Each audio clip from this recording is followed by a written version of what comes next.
Welcome to Samba Samba. Enjoy the video. In this video, I will explain how to make tomato soup for baby. First, select about 1 pound of ripe, organic tomatoes for a sweet and nutritious base. You'll also need a small piece of onion, roughly 1/4 of a medium onion, and 1 clove of garlic.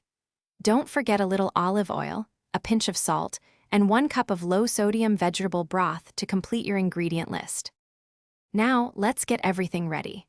Begin by thoroughly washing your tomatoes, then remove the core and cut them into quarters. Next, peel and finely chop that small piece of onion and the garlic clove. Once prepped, heat about 1 tablespoon of olive oil in a small saucepan over medium heat.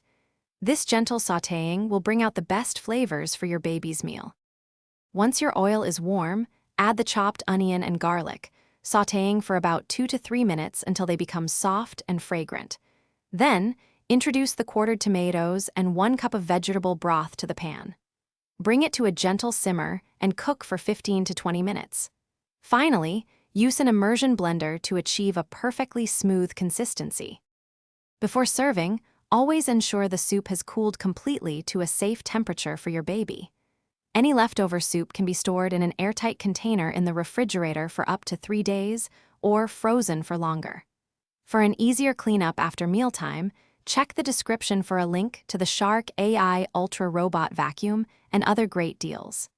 It's a real game changer. Thanks for watching.